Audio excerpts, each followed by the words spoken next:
We are live. Good afternoon, everyone. Welcome to the December 7th regular meeting of the East Hampton Town Board. Carol, would you please read the roll call? Present. Present. Here. Present. Present. Please join me in saying the Pledge of Allegiance. I pledge allegiance to the flag of the United States of America and to the republic for which it stands, one nation, under God, indivisible, with liberty and justice for all. Today we have one public hearing, which will be followed by a public portion where any member of the public may address the board on any topic. And again, we ask that you keep your comments to 3 minutes or less, and then the board will offer resolutions. But before we get started with that, from time to time, I have the distinct pleasure of recognizing and acknowledging the accomplishments of someone within the community. And today, we have a very special person I'd like to acknowledge.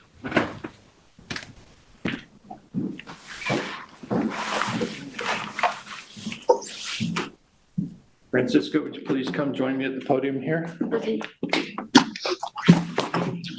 Whereas Francisco Vasquez is a sixth grade student at Spring School, and whereas Francisco is not only the youngest student as a fifth grader to participate in the East Hampton Litter Action Committee's public service announcement video contest in May of 2023, but he also won first prize for his contribution. Proclamación. Por cuanto Francisco Vázquez es un estudiante de sexto grado en la escuela de Springs, y por cuanto Francisco no solo fue el estudiante más joven de quinto grado en participar en el concurso de videos de anuncios de servicio público del Comité de Acción contra la Basura de East Hampton en mayo del 2023, sino que también ganó el primer premio por su contribución. And whereas Francisco's message to inspire the people to keep East Hampton free of litter was also recognized and aired on LTV in the summer film event at Herrick Park and at Montauk Film Festival. Por cuanto, considerando que el mensaje de Francisco para inspirar a la gente a mantener a East Hampton libre de basura también fue reconocido y transmitido en el canal LTV en un evento cinematográfico durante el verano en Herrick Park y en el Festival de Cine de Montauk. And whereas, with the desire to reach a larger audience, Francisco recorded a radio PSA where he says, "Our town, East Hampton, is beautiful, but its beauty gets lost if we litter or pollute it. Please put your trash in its right place, and if you see trash, please pick it up. It only takes a second, and you're done. Please don't trash East Hampton." Por cuanto, con el deseo de llegar a una audiencia más amplia, Francisco grabó un anuncio de servicio público en la radio donde dice: "Nuestro municipio de East Hampton es hermoso, pero su belleza se pierde si tiramos basura o si la contaminamos. Por favor, coloque la basura en el lugar correcto y si ve basura, recójala. Solo toma un segundo y listo. Por favor, no destrocen East Hampton." And whereas Francisco Vasquez has become and continues to be a community ambassador for the East Hampton Litter Action Committee, spreading his message to as many people as possible. Therefore, be it proclaimed that the town of East Hampton and the East Hampton Litter Action Committee do hereby recognize and thank Francisco Vasquez for his tireless and continued efforts to help keep our town and community clean and beautiful. Por cuanto Francisco Vázquez se ha convertido y continúa siendo el embajador comunitario del Comité de Acción contra la Basura de East Hampton, difundiendo su mensaje a la mayor cantidad de personas posible. Por lo tanto, sea así proclamado. El municipio de East Hampton y el Comité de Acción de Basura de East Hampton reconocen y agradecen por el presente Francisco Vázquez por sus inalcanzables y continuos esfuerzos para ayudar a mantener nuestro municipio y comunidad limpia y hermosa.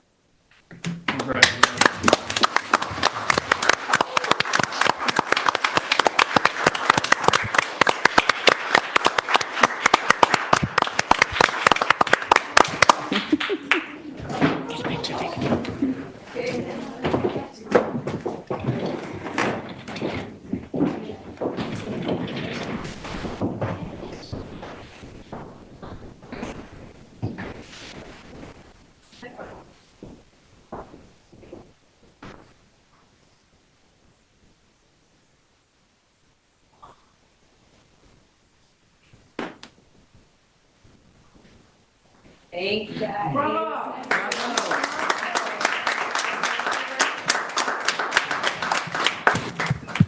I want to just say that I think Francisco is probably the youngest person I've recognized since I've been on the town board for accomplishments. And we're very proud of you, and you're doing a great job.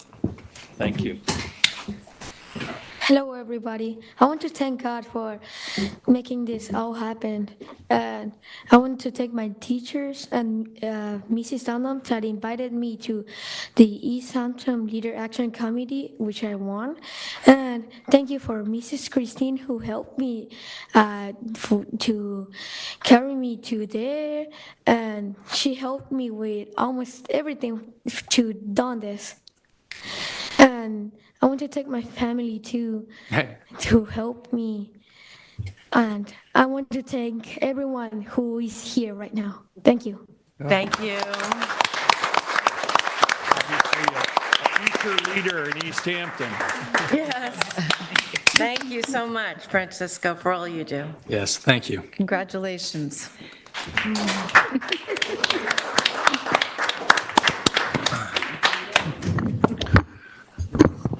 So before we get on with the rest of our agenda, we have with us today our town historian, Hugh King. Welcome, Hugh. How are we going to follow that? Huh? Okay, I asked Joanne Pilgrim to ask the board members at this meeting if they could mention something that they remembered or fondly remembered about the local history questions that you've been very generously researching for the past year. So about that, can we start with Councilwoman Gonzalez? Yes. Sure. So, Hugh, back on January 19th, you gave us an assignment where the town board members should find a question for Hugh King, the historian, to answer. So I'm going to say that I'm going to ask you a question. Okay. Of all the historic tours that you've given, which one stands out as the most memorable or your favorite? I think the best tour, the most favorite tour, would be the cemetery. Now we all come out.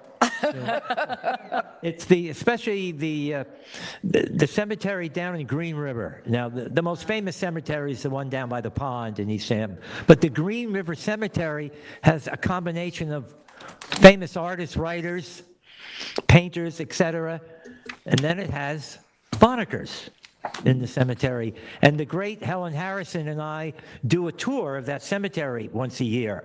And Helen talks about the artists, and I talk about the locals. And I think that's one of my favorites. Thank you for that question. Yeah. Councilman Lees? I loved when you gave us dates and to try to connect the dots for those dates. Then too, what happened, what was coordinated within the town of East Hampton. You gave me one which was 1686, which I very easy to know for me, 1699, 1713 and such. So within those ones, what I really enjoyed was that you made me critically think, just not about reading history, but connecting history to other events. And so much about what happens in the town is that while we learn from history, we also don't want to repeat it a lot of times then too. And going back and trying to critically think about those dates was actually thought-provoking. I truly enjoyed that question. I think you did it twice for us then too. So I enjoyed that. Thank you. Mm-hmm. Supervisor, ex-supervisor, soon to be ex-supervisor. Oh, yeah. Well, there are many things that I enjoyed about you asking us to research our own town history here. I think some of what I found really interesting were some of the other tidbits of history that were not the topic I was supposed to research, but actually ran across in my endeavors. Some of the, in looking into the history, the early history written in East Hampton, and finding out how the early colonists regarded and treated our indigenous neighbors. Not all of that was I think we would find today would be at all acceptable. And again, trying to view history through our modern lens versus that of the time is maybe not completely fair, but I know that trying to make amends for that going forward in recognizing the Montaukets, having the chief of the Montaukets as our parade grand marshal this year as Exactly, part yes. of our Yes. 375th history is a start. I look forward to when we have a governor that will sign their recognition back into being. I found out that there was actually a tidal mill built at the mouth of Northwest Creek, which I'd never known about in the late 1600s. I don't know exactly where it was positioned, but I know the entrance to the creek was much further to the east where it is now, because where it is now, Suffolk County had dredged back in the early 60s. It connects with where Barnes Meadow Drain still empties out into Northwest Harbor. So, here we are with a renewable energy source, not only wind, but water from our earliest inception of the town. So that was interesting to run across in my research of other topics. Yeah, if you go, sometimes when you look at the archives of newspapers and you're looking for one topic and then you start reading the whole newspaper. Yeah, and that's fun. That is wonderful. You learn other things. Councilwoman Overby? Yeah, I think I'm going to piggyback on that and say that, every time you gave us an assignment, you went down a rabbit hole in some way. And so the rabbit hole was so interesting because, as Peter said, it may not have been the topic, but it grabbed you and held on to you as you were researching all of these things. So thank you so much for giving us those assignments. As I look through some of the assignments that you gave me, there was a little bit of a theme that I gleaned out of it, and that they were all very strong women. Not all of them, but you gave me a lot that were strong women, including Julia Gardner Tyler, Margaret Olivia Slocum, or Mrs. Russell Sage, who lived in the Whaley Museum House in Sag Harbor. You gave me the Orchid Beauty Shop, which was run by Lucy West and Ruth Hartwell. You also gave me Catherine Beecher, who was a strong advocate for women being educated, and that in one of her quotes and one of the things that she wrote, she said that they contribute more to society than lawyers or doctors. You also gave me Ruth Benjamin, who was the first director of Home Sweet Home, and Anna Bishop Schultz, who was an opera singer surrounded by a scandal. And That was your specialty for a while. So, Gee, I had thank you a for lot of- remembering all that. Well, I had to go back and look through all my notes to find some of these things. But that's great. Anyway, thank you for doing what you do for keeping the history alive in the town of Well, East you're Hampton. doing that too. Councilwoman Rogers? Yeah, so I'm going to piggyback on what Supervisor Van Scoyac talked about, and particularly the assignment you gave me about the early founding of East Hampton and David Gardner's book, The Chronicles of the Town of East Hampton. And what I want to talk about, and I think the last time I studied Long Island history, it was just after the Revolutionary War, it feels like. But at that time, there was no mention of the importance of the Montaukets or the other indigenous tribes that helped the settlers, defended the settlers, fed the settlers. And it was really wonderful and I know it's still an account from a white person, but to even learn of how important the Montaukets were. And I'd like to send this book to Albany with passages underlined, particularly in chapter 1, where it says, immediately previous to the year 1639, the present town of East Hampton was principally owned and inhabited by a tribe of Indians called, as the first white inhabitants wrote in the Indian pronunciation, the Montaukets. Then these, no earlier or other people, are known to have been its possessors. And they are our first people. And all the way back, when this book was written in 1784? 1740, 1750. 1740, that was acknowledged, and I'd like to see it acknowledged again. So thank you for, Wait a minute, 1840, the Chronicles of East Hampton. I'm 100 years off, sorry. so for me, this first-person acknowledgement speaks volumes, and even though I know there's parts that are missing, and our indigenous first inhabitants kind of were pushed along even from the early beginnings of the settlement of East Hampton, but to finally see the importance and their contributions to us even sitting here today was very meaningful, and I thank you for that. Well, and the thing I got out of all this is the looks on your faces when you gave your reports. Really, it's such an important lesson to everybody else in the community. If the town board thinks local history is important, the rest of us should too. And I'll be back next time, and I will kind of reminisce of what's been happening this year during the 375th. Okay? So thank you for your work. I added one thing. So you're looking at us, we're also looking at the members of the audience. A lot of times during our discussions, those members of the audience are leaning forward to listen. So you're educating people. We're all educating And so people. successful of doing so. I wish I was a student of yours at spring school at one point. I wish I had that guy in my class. Thank you very much. See you next time. Thank you so much, you. Carol, if you'd read the first public hearing notice, please. Notice is hereby given that the town board of the town of East Hampton will hold a public hearing on Thursday, December 7th at 2 p.m. or as soon thereafter as this matter may be heard to consider comments of all persons on the proposed senior center to be located at 403 Abraham's Path in Amagansett. The full text of the presentation is available for inspection on the town's website and is available for inspection in the office of the town clerk, 159 Panago Road, East Hampton, during regular business hours. The public hearing will be held live and in person by the town board and will be available electronically by video and teleconferencing and will be televised on local TV channel 22 and available for live stream on the LTV website. The public shall be permitted to appear in person, but may also provide comments on the matter being heard by calling 351-888-6331. Any person or party wishing to be heard with respect to the foregoing may do so in person, by agent, by attorney, or by written comment addressed to the East Hampton Town Clerk, 159 Panago Road, East Hampton.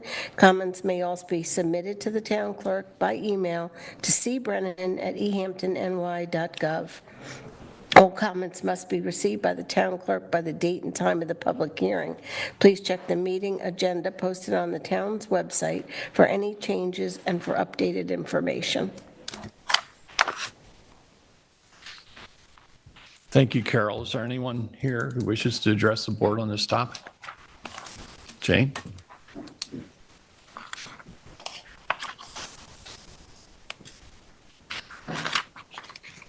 Good afternoon, Town Board. Jane Meering, Ocean Lane, Amagansett. I'm actually kind of surprised. I really thought a lot of people would turn out to be excited and engaged at a public hearing for something the town's been working at, but I guess I'll just slack. So let me just start out by saying, as context for my comments today, I am completely supportive of the goal to establish, excuse me, a highly functioning, engaging, and beautiful complex to replace the current, excuse me, insufficient structure and to serve the needs and feed the souls of the seniors and the community for decades to come. But here's a few specific inputs I would just like to offer as part of the hearing. First, a quick observation regarding some key data that I could not find that I think is quite relevant to the decision of how big and how much to spend on the new facility, and that is about actual usage data. I've seen some data about the number of meals served in the lunchroom, I think from 2010 to 2017, really wonderful numbers. But what I didn't see is that updated to the present, which I think could be useful. And also, I didn't find data that really just shows overall how many people come to the facility, use it every day. So I just wanted to put that out there because that really, I think, should be the basis of some detailed projections for data going forward. Beyond that, here are two other points. First, it's my view that this public hearing appears to be happening somewhat too soon. Now, I know that's hard to say, that anything in this process could be too soon, knowing how many years you've been working on the evolution of the project. And I think you know that I think that it's never too early to hear from the public, especially on things that are consequential. But if this public hearing is one that will quickly follow to a resolution to approve the plan in full, then I do think it's too soon for just a couple of reasons. Only 2 weeks ago, on November 21st, work session, did we learn of the new $30 million plus estimate cost for this project in a presentation from the architect. That was pretty material new news for everyone to digest. And I know from quite some time, from 2017 up to 2022, there was a $10 million number. Supervisor-elect Burke-Gonzalez, I know at the beginning of this year, you moved the bar up to about 25 to 28 million. But now here we are, material more than that, in a $30 million range. And you're targeting to start clearing for next month. So I would have hoped that there could have been some public vetting prior to a public hearing and moving forward around some things that I think and imagine a lot of citizens might want to understand now about the cost analysis. A, is this new estimate truly the all-in cost, or are there more elements that we have not yet got our minds around that will affect the overall expenditure? B, are the numbers presented on the 21st a best case, a worst case, a middle, most likely case, and sort of what are the various scenarios that could change those numbers materially as the project moved forward? C, it seems like those numbers were put together by the architect, which I guess obvious that it should be done by the architect, but has the town been able to really dig beneath those numbers and establish a great confidence range that that's what it's going to be? E, I don't think I've heard what the overall annual operating budget of the new center will be compared with the existing one. E, I'm not sure if the public all understands how the project gets financed, the impact it'll have on the town's annual budget, the capital plan, and potentially on property taxes, if at all. And F, it's essential to hear, I think, what guardrails are going to be put in place and what kind of ongoing reporting to the public will happen as the project goes on. So this is just the financial analyst in me, digging in on this. It's not my expertise, nor do I see it as my role at all to render some kind of definitive judgment that it's too big or too much. But still, I think that a little more explanation vetting around this stuff could be really, really important. Okay. This board has managed town finances, annual budgets, and capital plans, skill, discipline. Supervisor Van Scoyac, earlier in the year, you're quoted, quote, careful budgeting and meticulous fiscal management has been the priority and a hallmark of this administration. And I know about the town's top tier fiscal position. But we also know we're confronting very specific issues on two main things that could raise the needs for spending and capital way above historical run rates. One is still the need to close the affordable housing deficit in an era where land values explode, and B, we haven't come to terms yet with what the real costs are going to be to deal with climate change and sea level rise and managed retreat. So that's why I kind of have to look at all these choices we make in that context.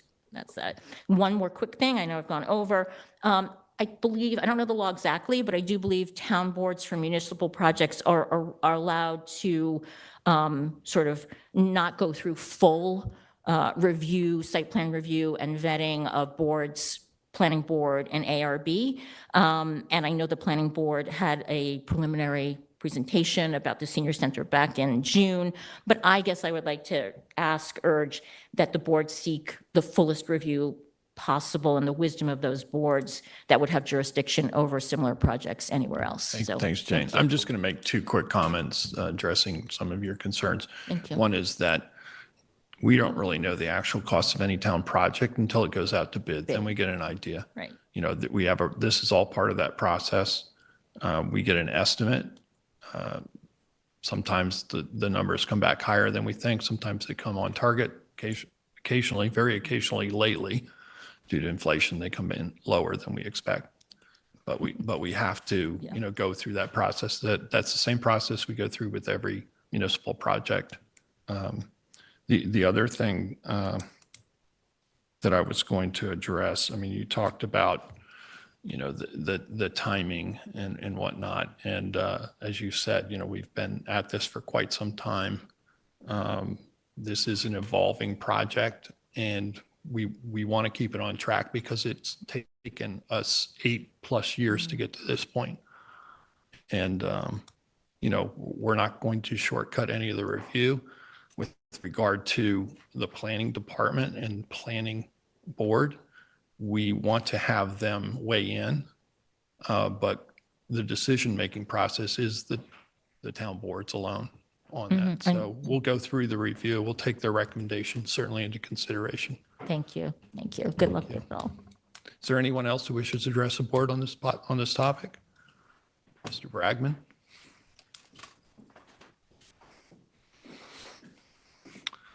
Good to see you. It's been a while. It's been a while. I'll again ask that your comments try to stay within the 3-minute Yeah, mark. I think I can. I had longer comments, but I've spoken to your counsel before I got up here. I actually sort of have a question about how you're proceeding based on what we just discussed. And I understand that today you're going to declare yourself lead agency, basically, and that the intention is then to, I guess, hand the review over to the respective boards that handle site plan, special permit, variances. I think I saw variances. I don't know whether they were eliminated or not, and architectural review. So is that correct? That We're seeking comment by those other boards, yes. okay. Review and comment. Yeah, okay. This is quite similar to the way that the board has handled other projects where you're effectively exempting yourself from zoning because your boards are not actually granting approvals or conditioning this project in a way that binds you, correct? In other words, if the planning board were to say, we don't like the parking plan, you're the lead agency, they're an involved agency, and they're allowed to comment, but you would be allowed to accept or reject. The town board will obviously take any comments from the planning board, which are made with all seriousness. And, you know, we generally like to stick with what our planning boards, zoning boards, ARBs recommend. However, you're correct, the ultimate authority on municipal projects, with the exception of those codified to the contrary, is up to the town board. Well, I just have, my only problem with that is having handled, you know, cases very similar to this is that it subordinates the boards that really have the jurisdiction to do the reviewing, because as you know, under state law, the town of East Hampton has delegated all of its zoning and planning authority to a zoning board, a planning board, and the ARB. So in effect, you're really the owner of the property. That's your involvement in the case. You own the property and you're the developer. And under those circumstances, generally under SECRA, the appropriate lead agency is the agency that has the broadest jurisdictional powers over the project. And in this case, in my opinion, and I have case law to substantiate this, because I argued this case in front of the commissioner of the DEC, the planning board has the broadest jurisdiction because that's the board really that has charge of site plan review, special permit review. So my comment is that's the board that should be the lead agency. And I'm a little concerned that I came in prepared to make more extensive remarks about the board, this board not exempting itself from zoning, because it appeared from some of the comments in the press that that's where you were going. One of the comments I found pretty disturbing was that you intended to clear the site within next month, like in next month. During the DEC window, yeah, for clearing, yes. Which to me suggests that, you're not supposed to take any action on a project until you've done your review, your secret review. So I don't know whether, is your intention to immediately... We're very happy to hear your opinions and your comments about how we're proceeding. I believe it's the board's understanding, and I'll defer to council as to the legality of the town board actually being the agency with the broadest view and powers in this case. And I believe that the law does allow for municipalities to be exempt from zoning. However, I'm not suggesting that we would be doing anything outside of what the zoning would allow. Well, I mean, I came in here prepared to say to you that maybe I should make this argument. I can do it very quickly. I'm not trying to take up all your time here, but many people in town hall and elsewhere think that the town is exempt from its zoning if it decides it's exempt. It's not quite that simple. If you want to exempt yourself from zoning, and if you're not giving the boards that have the review power, the actual power to approve with conditions or deny, then I think you are exempting yourself. And to do that, you can't just make a declaration. This is subject to your talking to council. You can't just make a declaration that we're exempt and that's how we're going to do it. You have to hold a public hearing on the issue of whether the town board should be exempt from its own zoning. And there's a standard, as you may have heard of in the Monroe case, that has to be dealt with in public in a transparent way. So I would say that is. We'd appreciate any further information to support your argument and our decision-making process. Well, I'm citing the Monroe case, and I mean, I can certainly submit. Are you going to hold this record open? We're familiar with the Monroe case. If there was any other, information that you're aware of that we should be paying attention to, we'd be very happy to receive that from you. Okay. Well, my worry is, I mean, was initially very pleased to hear that you're going to send it to the planning board. I think the zoning board's involved and the ARB is involved. No, I don't believe the zoning board is. There was some variances in one of the proposals that I saw, but I'm not aware of any. I'm not aware of zoning board. it was coverage variances, but maybe they were taken care of. I thought maybe it was an older document, but certainly ARB and planning board would be the boards to go to. I mean, my suggestion would be that they, really, the planning board, I think, should be the lead agency. It has the We broadest understand powers. your opinion. Thank you. Is there time? Are you going to leave the record open for any submission? Are you making a request that we do that? I would do that. Yeah, I can give you at least like a short letter. Or How something. much time do you think you would need? Can I think just today is, Thursday, maybe like 7th? the following Monday or next By Tuesday. Tuesday, then? Yeah, next Tuesday. Next Tuesday, not like a week from this coming Tuesday, could we do? Today's Thursday. We'll consider that after we go through the other comments, and Okay, when we decide whether or not to close the hearing, we'll. okay. My concern is, and I'll finish here, is, I think it's better policy for the board, better policy for the public, not to have the town board as a super planner making the ultimate decisions on SECRA because what you're doing, you're taking a step in the right direction, which I'm happy to hear, by giving it to the boards to actually review and take comments and questions and get information. Right. That's a good step. I would suggest you do a half step further and put the planning board as the lead agency because they have the broadest jurisdiction. You'd still retain, I think, as a town board, you can still retain, your rights as the owner and the developer to disagree with them. But I think that would be the more consistent way to go. I'll send you something in writing. I think we're clear on what your opinion is on that, and any supporting documentation we'd be happy to receive, I think. Okay. Nice to see you again. Yeah. Thank you. Take care. Is there anyone else who'd like to address the board on this topic? Yes, sir.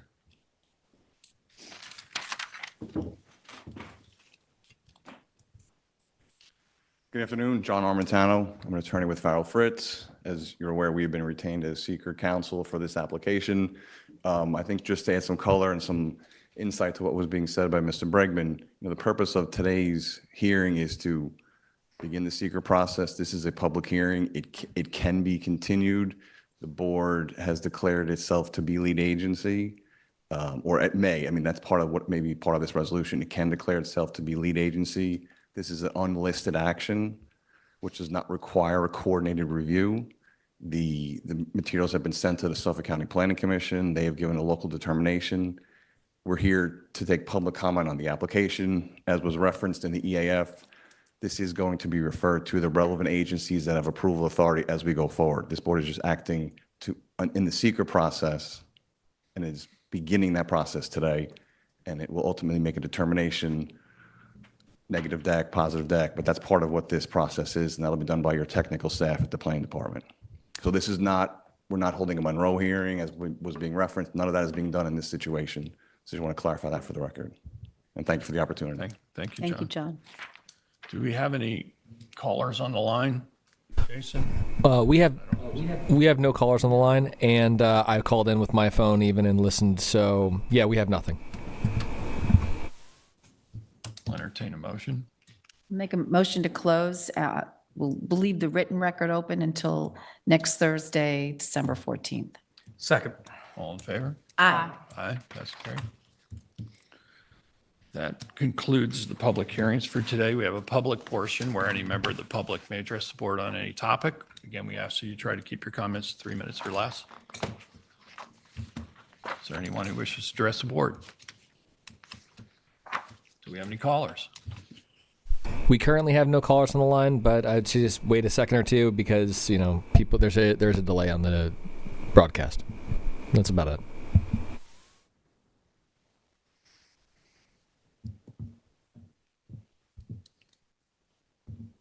Okay, I am checking the broadcast on our side. We have the broadcast up. I can see the returns, and we still have no callers. Thank you. We'll move on now with resolutions. Kathy, I think you have the first resolution to offer. Starting with Resolution 2023-1529, it's approval of the warrant. Claims total $8,290,308.26, and the utility warrant totals $48,578.08. Second. All in favor? Aye. Passed and carried. 1530 is to schedule the 2024 organizational meeting and first regular meeting. The town board will hold its annual organizational meeting on Tuesday, January 2nd at 11 a.m. And the first regular meeting of the town board will be held on Thursday, January 4th at 6 p.m. Second. All in favor? Aye. Aye, passed and carried. 2023-1531 is a notice of public hearing to amend Chapter 240, Section 240-58, Schedule 8, stop intersections. This public hearing will be held on January 4th, 6 p.m. We're looking to have a stop sign on West Drive headed north at the intersection of Morris Park Lane, and a second stop sign on West Drive headed south, again at the intersection of Morris Park Lane. Second. All in favor? Aye. Aye, passed and carried. Resolution 2023-1532 is a notice of public hearing to amend Chapter 240, Section 240-60, Schedule 10. Public hearing will be held on January 4th at 6 p.m. And this is to have a weight limit placed on Morris Park Lane from 3 Mile Harbor to West Drive, and weight limit on West Drive, Springs Fireplace Road to its terminus. And this is a weight limit of 8,000 pounds or 4 tons. Second. All in favor? Aye. Aye, passed and carried. 2023-1533 is to reappoint Brian E. Friege to the East Hampton Housing Authority. Brian E. has filled out the term of Joseph O'Connell, which expires on December 16th of this year. And this is to appoint her to a full 5-year term set to expire on December 16th, 2028. Second. All in favor? Aye. Aye, passed and carried. 1534 is to amend Resolution 2023-1397, the Montauk Playhouse Construction Administration. We had retained Island Structures Engineering, a PC, for construction administration services, but we need to amend that agreement to include the supplemental services as follows: special inspections lump sum $15,000, site safety lump sum $45,000, and as-built drawings lump sum $7,500, totaling at a cost not to exceed $781,216. Second. All in favor? Aye. Passed and carried. I'd like to offer Resolution 2023-1535. This is amend Resolution 2023-652, the license to utilize agricultural land in Amagansett to sand and soil. Per that, the acreage listed in Resolution 2023-652 is amended from 7 acres to 7.1 acres at $250 per acre, totaling $1,775 per year. Second. All in favor? Aye. Aye. Passed and carried. Resolution 2023-1536 is the award RFP EH 2023-112, license to utilize agricultural land at 22 farmhouse land to sand and soil farm, whereas the town board solicited proposals for the license to utilize agricultural land at 22 farmhouse lane via the RFP 2023-112. The proposal of sand and soil sand and soil farm was the proposal received which best met the proposal guidelines and being in proper form. Therefore, now that at the recommendation of Scott Wilson, Director of Land Acquisition and Management, and the evaluation team, the proposal of sand and soil farms hereby accepted. Further be it that the annual cost to license the property is $35,000. Second. All in favor? Aye. Aye. Passed and carried. 1537 is a notice of bidders for EH 23053. This is for the annual generator maintenance contract bid. The bid is available December 14th, 2023, and the bid is due back January 11th, 2024. Any questions or concerns, please contact our purchasing department at 631-324-4183. Second. All in favor? Aye. Aye. Passed and carried. 1538 is to extend the contract EH 21-044 for transportation and disposal of non-recyclable solid waste, used tires, construction and demolition debris to Winter Brothers Hauling, Long Island LLC. And this term is going to run through January 31st, 2025. Second. All in favor? Aye. Passed and carried. 1539 is accept bid EH 23048. This is for maritime modular plate carriers for the Marine Patrol to Industrial Strength Industries LLC. Excuse me. And the proposal amount was $22,715 for 14 marine modular plate carriers. Second. All in favor? Aye. Aye. Passed and carried. 2023-1540 is accepted EH 23-046 for the Gin Beach and South Edison sanitary upgrades to Clear River Environmental Corp. Hereby accept the bid at the total cost at $239,900. Second. All in favor? Aye. Aye. Passed and carried. 1541 is to retain Robert Hefner, Historical Preservation for consultant for the second house, Montauk Phase 3 for historical preservation consultation, at an hourly rate of $150, not to exceed $30,000. Second. All in favor? Aye. Aye. Passed and carried. 1542 is to retain Drew Bennett for our construction oversight services. This is for the installation of innovative alternative septic system at second house in Montauk. Per his proposal dated December 2nd, 2023, at an amount not to exceed $740. Second. All in favor? Aye. Aye. Passed and carried. 1543 is to retain DB Bennett Engineering for second house Phase 3 construction. He submitted a proposal dated December 2nd, 2023, in the amount of $5,920 for engineering services and site visits at the hourly rate mentioned below. Second. All in favor? Aye. Aye. Passed and carried. Resolution 2023-1544 is schedule a public hearing and notice of public hearing for a grant of scenic and conservation easement for Bratches at 138 Marine Boulevard in Amagansett. Sean Bratch and Patricia Bratches are seeking a scenic and conservation easement at 138 Marine Boulevard in Amagansett. The Zoning Board of Appeals is the reviewing agency, and the public hearing will be on Thursday, December the 21st at 11 a.m. Second. All in favor? Aye. Aye. Passed and carried. Resolution 2023-1554 is Harris Govern Agreement for 2024. The town has an ongoing contract with Harris Govern in connection with the town's land management software, requires an annual licensing renewal for the support and maintenance. The town desires to renew the agreement for the 2024 calendar year.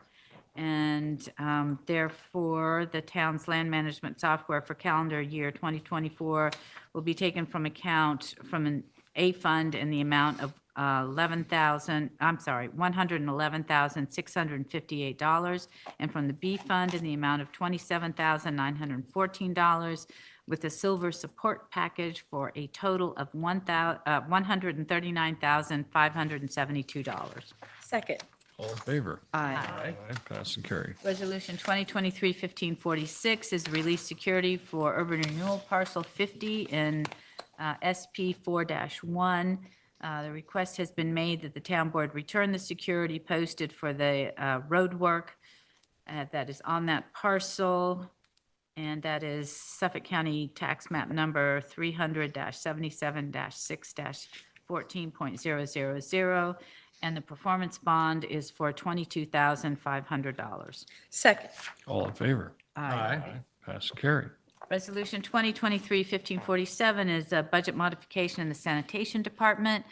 They are increasing the revenue budget line for solid waste fees in the amount of $400,000 and increase the expenditure in the budget line for subcontractors in the amount of $400,000.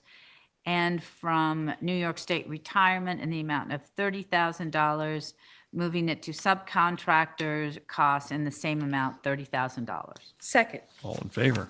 Aye. Aye. Pass and carried. Resolution 1548 is a budget modification for various town departments in the amount of $45,110. Those departments are Adjudication Bureau, Buildings and Grounds, Cemeteries, Town Board, Human Services, Justice Court, Marine Patrol, and Recreation. Second. All in favor? Aye. Aye. Pass and carried. 1549 is a budget modification for finance in the amount of, and that's moving from dental optical retiree in the amount of $1,900 to health insurance retiree in the same amount. Second. All in favor? Aye.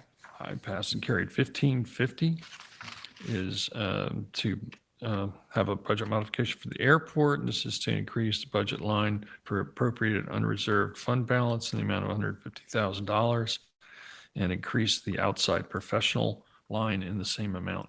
Second. All in favor? Aye. Aye. Passed and carried. 1551, notice to bidders, EH 23-052 is for snow plowing at the East Hampton Airport. The bid's available 12/14/23 and due back on 1/4/2024. Second.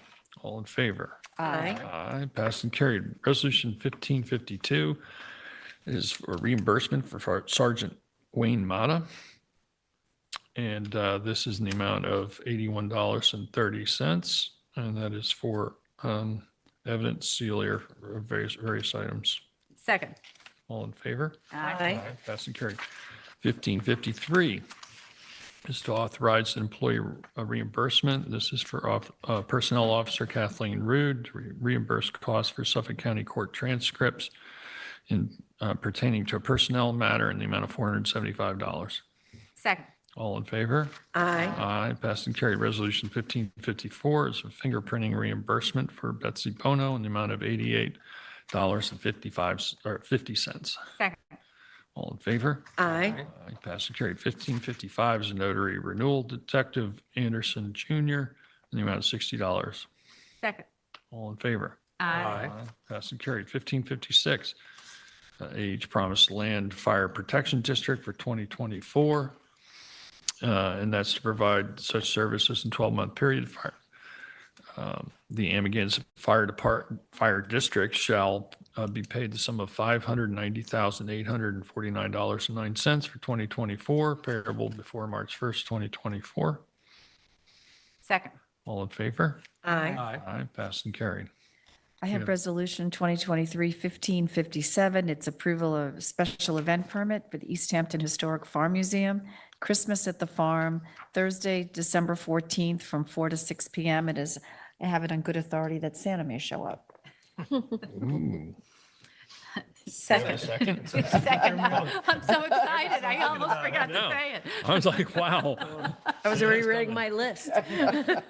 Oh, boy. All in favor? Aye. Aye, we're all in favor of Santa Claus coming. Exactly. All right, so 1558 is, Resolution 2023-1558 is to amend the affordable housing ground lease for 25 Stewart's Lane.